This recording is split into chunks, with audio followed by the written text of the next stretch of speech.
नमस्ते दोस्तों, कैसे हैं आप सभी। मेरा नाम है दीपक। स्वागत करता हूं आपका कलेक्टर जी पर। सैकड़ों ठोकरें खाकर भी खड़ा हूं मैं, देख ज़िंदगी तुझसे कितना बड़ा हूं मैं। बहुत बढ़िया। So let's hope for the best. हमें भी कभी अपनी होप नहीं हारनी है, और चाहे ज़िंदगी में जितनी भी ठोकरें मारी जाएँ या फिर जितने भी चैलेंजेस आ जाएँ, हमें बस हिम्मत नहीं हारनी है। तो चलिए शुरू करते हैं आज की क्लास। आज है 18 मार्च 2023। देखते हैं कुछ महत्वपूर्ण करंट अफेयर्स। पहला प्रश्न, हाल ही में साहित्य अकादमी के नए अध्यक्ष कौन बने हैं। ऑप्शंस हैं आशीष सिंह, माधव कौशिक, माधव हाड़ा या नीलेश गुप्ता। तो इसका आंसर है माधव कौशिक। ये है माधव कौशिक। माधव कौशिक साहित्य अकादमी के नए अध्यक्ष बने हैं। अगर बात की जाए साहित्य अकादमी की, तो साहित्य अकादमी की स्थापना हुई थी 1954 में, और यह भारत की राष्ट्रीय साहित्यिक संस्था है। चलिए देखते हैं अगला प्रश्न। भारत ने किस देश के साथ 75 वर्ष पूर्ण होने पर संयुक्त डाक टिकट जारी किया है। ऑप्शन है स्वीडन, लग्जमबर्ग, फिनलैंड, नॉर्वे। तो इसका आंसर क्या है, लग्जमबर्ग। ये यहाँ पे लिखा है भारत लग्जमबर्ग के मित्रता के 75 वर्ष। ये एक तरीके से रिलेशनशिप को शो दर्शाने के लिए इस तरीके के कुछ एक्ट किए जाते हैं। तो ये संयुक्त टिकट इसलिए जारी किया गया क्योंकि भारत और लग्जमबर्ग के मित्रता के 75 वर्ष पूर्ण हो चुके हैं। भारत ने लग्जमबर्ग के साथ 75 वर्ष पूर्ण होने पर डाक टिकट जारी किया। अब क्यों जारी किया, मतलब एक तरीके से ये हो गया कि मित्रता को दर्शाने के लिए जारी किया है, ठीक है। अब रिलेशनशिप हैं तो रिलेशनशिप किसी रीज़न से ही होंगे, है ना। तो रिलेशनशिप किस लिए हैं, तो देखिए साझेदारी। सबसे बड़ी चीज़ ये होती है कि दो देशों के बीच में किस चीज़ को लेकर साझेदारी है, और वो साझेदारी एक ही निकलती है, वो होती आर्थिक साझेदारी।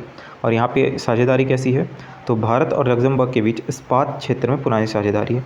इस्पात को लेकर के, स्टील को लेकर के दोनों देशों में अच्छी बॉन्डिंग है, तो इसीलिए इस तरीके से इनकी फ्रेंडशिप बनी हुई है। अगर बात करें लग्जमबर्ग की, तो लग्जमबर्ग की राजधानी क्या है, लग्जमबर्ग, ठीक है। लग्जमबर्ग की राजधानी लग्जमबर्ग ही है। जैसे कि सिंगापुर की सिंगापुर सिटी है, मैक्सिको की मैक्सिको सिटी है। मतलब देश के नाम पे ही राजधानी होती है कुछ कुछ देशों की। पीएम यहाँ के कौन है, जेवियर बैटल। और ये लग्जमबर्ग जो है ये यूरोप महाद्वीप में स्थित देश है, यूरोप महाद्वीप में स्थित देश है। और लग्जमबर्ग को दो कंट्रीज़ के साथ और एक क्या कहना चाहिए, एक ग्रुप में जोड़ा जाता है, जैसे उसे कहते हैं बेनालक्स कंट्रीज़। बेनालक्स कंट्रीज़ मतलब बेनालक्स, बी से हो जाएगा बेल्जियम, एन से हो जाता है नीदरलैंड, और एल से हो जाता है लग्जमबर्ग। तो बेनालक्स, बेल्जियम, नीदरलैंड, लग्जमबर्ग, ये एक तरीके से इनके ग्रुप को कहा जाता है। अगला प्रश्न देखते हैं। अभ्यास सी ड्रैगन, SEAC मतलब समुद्र। तो अभ्यास सी ड्रैगन, समुद्री ड्रैगन में भारत ने किस देश के साथ भाग लिया है, किस देश के साथ हिस्सा लिया है। ऑप्शन है ब्रिटेन, अमेरिका, फ्रांस या फिर जापान। तो इसका आंसर है अमेरिका। अभ्यास समुद्री ड्रैगन 2023 US नेवी के द्वारा करवाया जा रहा है। किसके द्वारा करवाया जा रहा है, US की नेवी के द्वारा, नौसेना के द्वारा करवाया जा रहा है, आयोजित। और यह इस अभ्यास का तीसरा संस्करण है।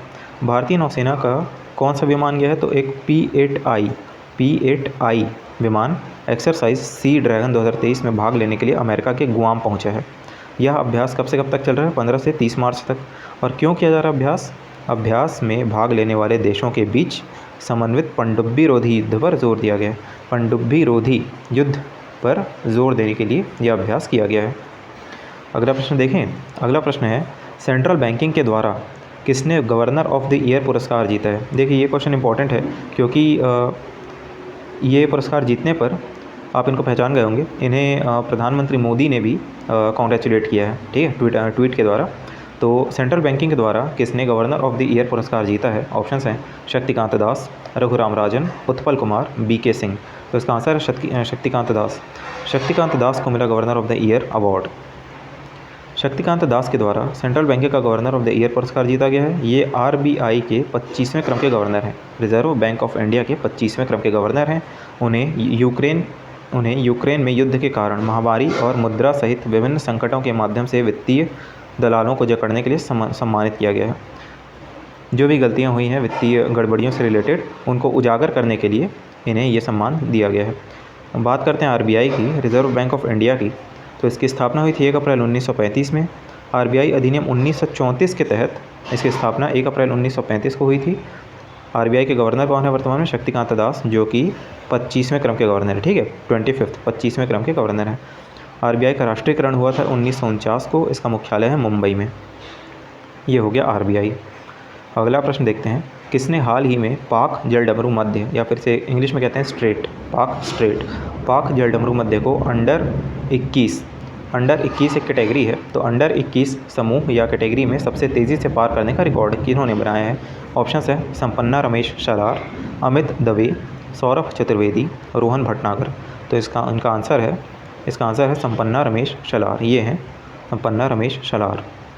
संपन्ना रमेश शलार अंडर 21 समूह में पाक जलडमरू मध्य को सबसे तेज़ी से पार करने वाले तैराक बन गए हैं। इनका रिकॉर्ड कितने का है? संपन्ना रमेश शलार 5 घंटे 30 मिनट में यात्रा पूरी की है इन्होंने। पिछले रिकॉर्ड 8 घंटे 26 मिनट का था। ठीक है, लगभग 8.5 घंटे का रिकॉर्ड था पिछला रिकॉर्ड, तो इन्होंने इसे 5.5 घंटे में पूरा किया है। और संपन्ना रमेश शलार पुणे के रहने वाले हैं और इन्होंने यह यात्रा पाक जलडमरू मध्य में की है। तो पाक जलडमरू मध्य किसके बीच पड़ता है? एक बार मैप में देखते हैं। ये है लगभग इंडिया का साउथ दक्षिण तट और ये श्रीलंका।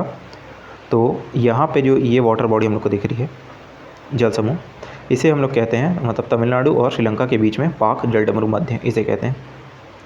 तो तैराक संपन्ना रमेश ने यह यात्रा श्रीलंका के तलाई मन्नार से तमिलनाडु के धनुषकोडी तक पूरी की। ऐसा करने वाले वे अंडर 21 समूह में सबसे तेज़ भारतीय बन गए हैं। तो इनका नाम हमें याद रखना है, संपन्ना रमेश शलार। अगला प्रश्न, हाल ही में केंद्रीय मंत्री नरेंद्र सिंह तोमर ने एग्री यूनिफेस्ट का उद्घाटन कहाँ किया है? ऑप्शन है नई दिल्ली, मध्य प्रदेश, हरियाणा, बेंगलुरु। तो इसका आंसर है बेंगलुरु। हाल ही में एग्री यूनिफेस्ट का उद्घाटन बेंगलुरु में किया गया। किन्होंने किया उद्घाटन? केंद्रीय कृषि मंत्री नरेंद्र सिंह तोमर के द्वारा किया गया। और इस कार्यक्रम का आयोजन किसने किया था? बेंगलुरु कृषि विश्वविद्यालय प्लस उनके साथ किसने किया? ICAR, Indian council of agricultural research, भारतीय कृषि अनुसंधान परिषद, इन्होंने और बेंगलुरु कृषि विश्वविद्यालय, इन दोनों ने मिल करके इसका आयोजन कराया है। 5 दिवसीय सांस्कृतिक कार्यक्रम है और इस कार्यक्रम में विभिन्न विश्वविद्यालयों के 2500 से अधिक प्रतिभाशाली विद्यार्थी शामिल हुए हैं, जो 5 विषयों संगीत, नृत्य, साहित्य, रंगमंच, ललित कला, इसके तहत 18 आयोजनों में अपनी कौशल का प्रदर्शन कर रहे हैं। और इसका उद्देश्य क्या है? इस आयोजन का विभिन्न भारतीय संस्कृतियों को जोड़कर भारतीय कृषि को एकीकृत करना इस आयोजन का उद्देश्य है। अगला प्रश्न देखते हैं, वर्ल्ड एयरपोर्ट अवार्ड्स 2023 में विश्व का सर्वश्रेष्ठ एयरपोर्ट कौन सा बना है? बेस्ट एयरपोर्ट कौन सा बना है? ऑप्शन हैं सिंगापुर एयरपोर्ट, कतर एयरपोर्ट, नई दिल्ली एयरपोर्ट, सऊदी अरब एयरपोर्ट। तो इसका आंसर है सिंगापुर एयरपोर्ट। यह सिंगापुर एयरपोर्ट सुंदर सा एकदम। सिंगापुर के चांगी एयरपोर्ट को विश्व का सर्वश्रेष्ठ हवाई अड्डा चुना गया है। सिंगापुर में एक चांगी एयरपोर्ट है। चांगीपुर एयरपोर्ट को विश्व का सर्वश्रेष्ठ हवाई अड्डा चुना गया है और इस तमगे का खिताब सिंगापुर के चांगी एयरपोर्ट को sky tracks world airport awards 2023 समारोह में दिया गया। कौन से समारोह में? Sky tracks world airport awards 2023 समारोह में दिया गया। और अब तक यह खिताब किसके पास था पहले, जो अब दूसरे नंबर पे आ गया? पहले नंबर पे देखिए अब ये आ गया सिंगापुर का चांगी एयरपोर्ट, और दूसरे नंबर पे कौन सा आ गया? कतर दोहा का हमद अंतर्राष्ट्रीय एयरपोर्ट, कतर का हमद इंटरनेशनल एयरपोर्ट अब दूसरे नंबर पे आ गया है। अगला प्रश्न, एशिया का सबसे बड़ा अंतर्राष्ट्रीय खाद्य और आतिथ्य मेला आहार 2023 कहाँ आयोजित किया गया? ऑप्शंस हैं बेंगलुरु, दिल्ली, हरियाणा, गुजरात। तो इसका आंसर है दिल्ली के प्रगति मैदान में किया गया आयोजन। एशिया का सबसे बड़ा, देखिए एशिया का सबसे बड़ा अंतर्राष्ट्रीय खाद्य और आतिथ्य मेला आहार 2023, नाम इसका है आहार 2023। इसका आयोजन दिल्ली में शुरू हुआ। उद्देश्य क्या है? इसका उद्देश्य आतिथ्य उद्योग की क्षमता को प्रदर्शित करना और घरेलू और विदेशी उपभोक्ताओं को तकनीकी वस्तुओं और सेवाओं का प्रदर्शन करना, ये इसका उद्देश्य था।